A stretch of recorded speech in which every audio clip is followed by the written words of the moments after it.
panjatkan puji syukur kehadirat Allah Subhanahu wa taala karena pada pagi hari ini kita senantiasa dalam nikmatnya, kemudian kita sehat dan tetap menjalankan ibadah puasa.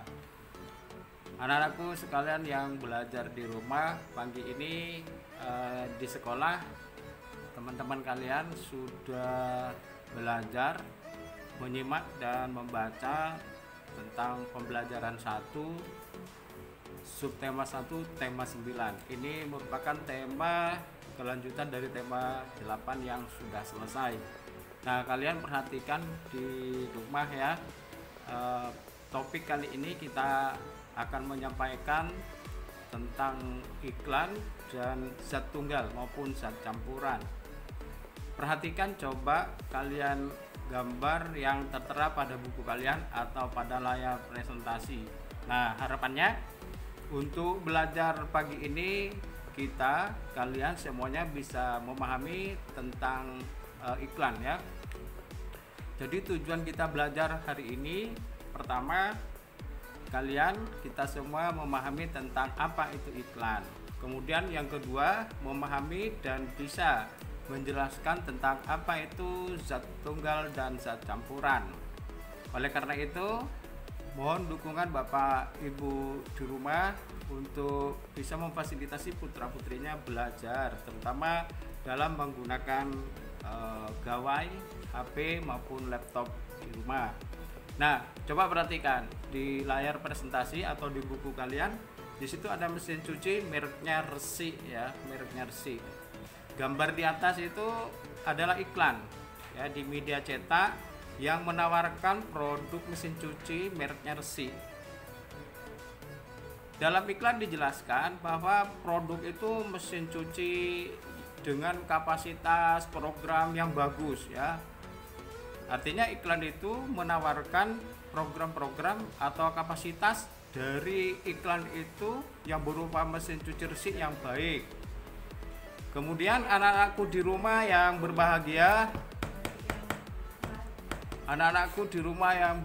semuanya, dan Bapak Ibu di sekolah, anak-anak kita sudah belajar dan menyimak tentang penjelasan iklan presentasi.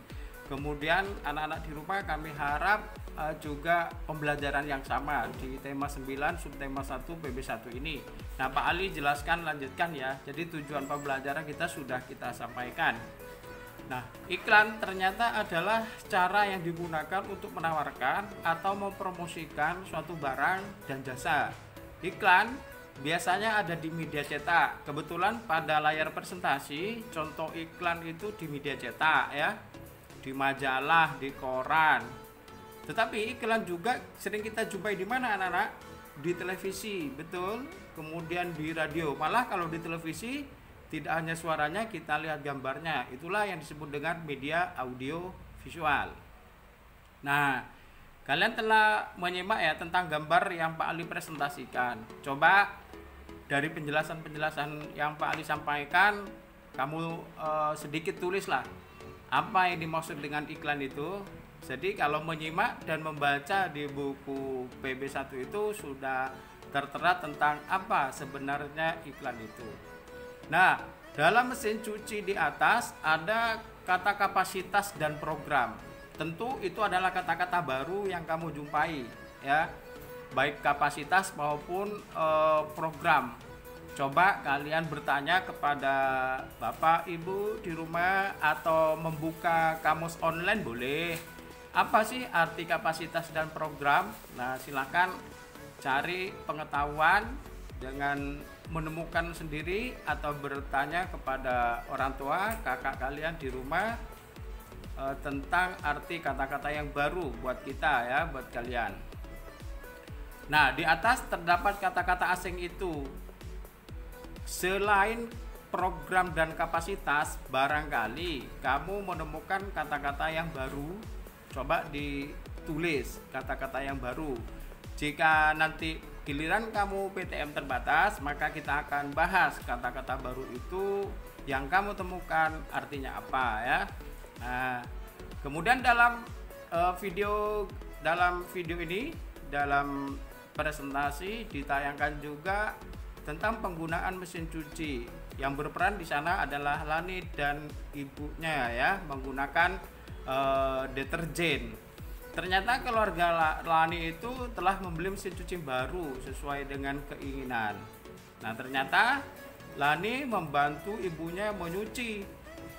Nah, menggunakan air, deterjen, kemudian dicampur, dimasukkan ke mesin cuci. Kemudian mesin cucinya dinyalakan ya. Setelah dinyalakan, maka proses pencucian dimulai. Nah, air yang belum tercampur oleh apapun itu dalam termasuk zat tunggal ya. Jadi air kandungannya terdiri dari kimia H2O, hidrogen dan oksigen. Maka karena air dalam satu jenis disebut dengan zat tunggal ya. Ini contoh beberapa gambar benda yang termasuk dalam zat tunggal berikut ini. Misalnya ada air, emas 24 karat ya. Kemudian ada garam, ada gula dan seterusnya. Nah, anak-anak sekalian, Pak Ali sudah menjelaskan tentang apa itu zat tunggal dan contohnya. Coba kalian ulangi lagi ya. Ulangi tetapi dalam bentuk tulisan lah. Jadi apa sih zat tunggal itu? Nah itu, coba kalian cari di rumahnya, ketemu air enggak, ketemu garam enggak, ketemu gula apa tidak. Contoh-contoh zat tunggal yang ada di dapur di rumah ya. Nah, penjelasannya bahwa zat tunggal itu merupakan zat yang terdiri dari materi sejenis. Kalau itu air ya air, kalau itu garam ya garam, kalau itu gula ya gula, kalau emas 24 karat ya emas murni. Nah, bagaimana Pak kalau sudah air dicampur dengan debu, air campur garam, air campur kopi, apakah itu zat tunggal? Tidak ya, itu sudah merupakan zat campuran. Nah, zat campuran sendiri adalah terdiri dari beberapa jenis materi gabungan dari zat tunggal. Misalnya air campur kopi diaduk-aduk jadi hitam ya, air putihnya, air beningnya hilang jadi warna hitam, itulah campur. Apakah kopi dengan air bercampur menyatu?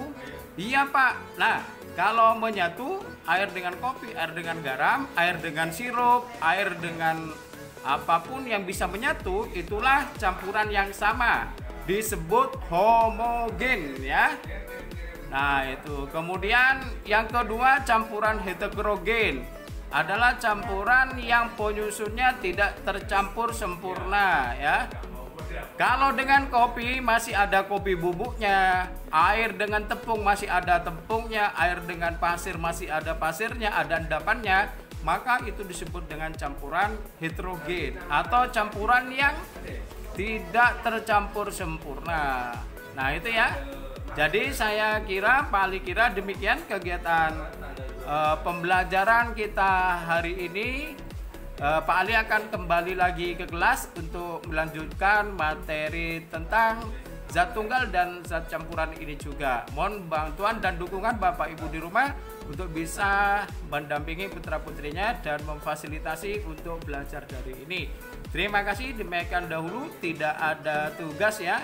Cuma kalian menuliskan kata-kata sulit itu tadi, kemudian pengertian iklan dan kata-kata yang baru didengar, dijumpai itu ditulis saja berapapun kalian menemukannya.